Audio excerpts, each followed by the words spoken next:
kerajaan khianat hari ini menambah bilangan hingga ada antara mereka langsung tidak dikenali rakyat. Betul. Timbalan menteri yang dilantik itu adalah orang yang kalah. Hilang wang pertaruhan. Cuma dapat 409 undi saja. Jika nama menteri dan timbalan menteri tidak dikenali, adakah kerja mereka diketahui rakyat? Lebih dari itu, adakah benar mereka bekerja untuk rakyat? Jadi jika ada timbalan menteri boleh bercuti keluar negara dengan kelulusan Perdana Menteri selama 55 hari, apa keperluan lantikan baru itu? Tidakkah ini menambah payroll kerajaan yang sewajarnya digunakan untuk perkara lain? Jadi dia kata, gila apa ni? Sampai bila kita hendak menggila dalam keadaan sebegini? Ini beliau adalah merupakan seorang peguam. Sebab itu saya baca satu persatu. Dan hari ini juga, peninglah saya. Lepas satu-satu ada banyak lagi benda, saudara. Kerana sekarang ni ada 2 iklan judi bertemakan aktiviti sudah pun diambil tindakan oleh pihak polis. Kita cakap tahniah. Cuma harapan kita, jangan pula ada kautim. Kerana keberadaan parti PAS dalam Perikatan Nasional, nampak gayanya tidak memberi apa-apa arti. Kata nak jaga Islam. Kerajaan Perikatan Nasional, Kerajaan Melayu Islam. Kononnya penyatuan ummah. Tapi kita melihat, saudara, yang keluar dalam wall, hari ini saya terkejut. Melihat Menteri Besar Terengganu. Gambarnya bukanlah gambar yang terbaru, mungkin kemarin ataupun 2 bulan lepas ke. Dia bersama dengan Vincent Tan. Pergi ke Pulau Tioman dan naik kapal.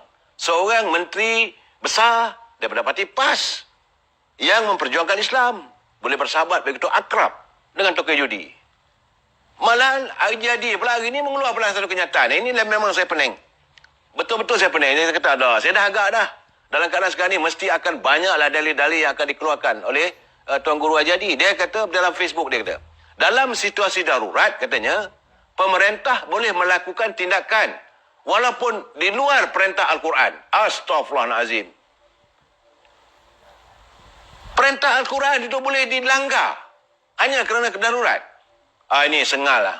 Yang ini saya betul-betul sengal. Saya terkejut bila baca kejadian itu. Sebab saya kata, apa lagi nak dikeluarkan oleh Tuan Guru Haji Hadi ini untuk mewujudkan dalil-dalil supaya... Saya faham. Saya letih memikirkan benda ini. Dan tambah meletihkan saya lagi, hari ini, saudara, 2-3 hari lepas, kita lihat kenyataan daripada mantan Perdana Menteri Tun Dr. Mahathir Mohamad.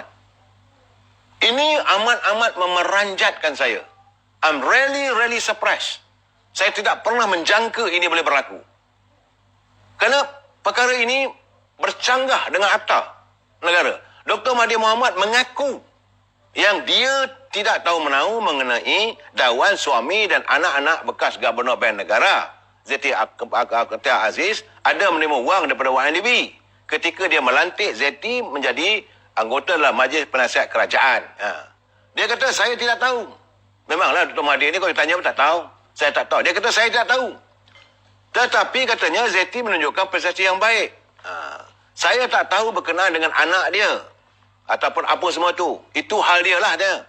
Tetapi dia kata, dia kata memang dia ada berhubung dengan Zeti sejak Datuk Seri Najib Tun Razak menjadi Perdana Menteri. Baca betul-betul ya.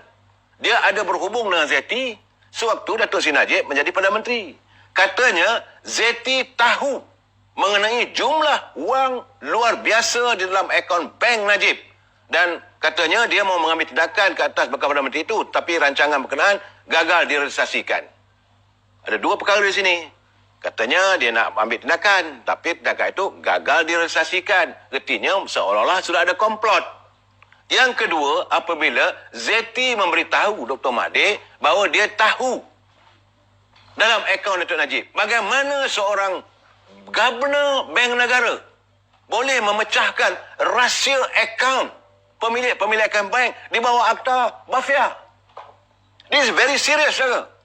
Saudara jangan lupa, satu ketika dulu apabila Rafizi mendedahkan tentang permasalahan, jangan lupa tentang lembu di kondo. Datuk Syahrizat Jalil punya suami, Datuk Saleh. Dia menyiarkan nombor akaun dan sebagainya. Maka Rafizi dihadapkan ke mahkamah kerana mendedahkan akaun ke akaun tiap-tiap seorang dalam bank, tidak siapa pun boleh mendedahkan. Ia dianggap rahsia. Tetapi bila kenyataan Dr. Mahathir mengatakan ZT memberitahu dia mendedahkan ada wang dalam akaun Datuk Najib, artinya dia sudah ada intercept kepada akaun bank Datuk Najib dan didedahkan kepada menteri. Ini satu perkara yang amat bercanggah. Saya bukan nak membela, tidak, tapi saya melihat dari segi sudut perundangan, kenyataan ZT ini boleh membawa kepada pelanggaran Akta Bafia. Kerana sebagai orang yang utama di bank negara, beliau telah memecahkan rahsia akaun bank seseorang. Mungkin kerana itu suatu laporan polis telah dibuat di Alostar katanya. Saya ada membaca tadi, ada seorang telah pun membuat laporan polis mahu supaya ZT dikenakan tindakan di bawah Akta Bafia. Ini keadaannya. Saya baca, saya terkejut. Kenapa benda ini sekarang ni lepas satu timbul? Inilah sekarang ni. Dan sekarang bila dia kata bahawa ZT dan bersama-sama dengan Ketua Polis Negara, bersama dengan SPRM, bersama dengan Peguam Negara, seolah-olah ada satu komplot. Jadi dalam keadaan begini, saya melihat ada dua perkara. Pertama, ada komplot. Yang kedua, berlakunya pelanggaran di bawah Akta Bafia. Jadi, sebab itu saya melihat laporan DH yang menyebut ada sejumlah 16.22 juta dolar Amerika dikatakanlah disalurkan ke sebuah firma Singapura, iaitu Iron Rhapsody. Laporan itu menyatakan bahawa polis Singapura telah memberitahu bank negara pada tahun 2015 dan tahun 2016. Artinya waktu itu ZT tidak ambil tindakan. Ini keadaan sekarang ni dan kita sudah mula meragui kebenaran. Jadi saudara ini Johari Ismail, kami rakyat Marhain merayu campur tangan Perdana Agong lah. Rakyat dah tak tahan dengan cara pemerintahan PN. Harga barang melambung. Betul. Dan pelanggaran satu demi satu. Jadi katanya bulan lalu Datuk Zainuddin Yaakob daripada Bukit Aman, daripada pengarah Jabatan Siasatan Jenayah Komersial, telah pun memanggil suami pada ZT untuk disiasat. Dan kita mengharaplah saudara Amir Rizal itulah kena sumpah laknat, terbongkar lah. Tak, bagi saya, kita nak mencari kebenaran. Kita nak cari kebenaran.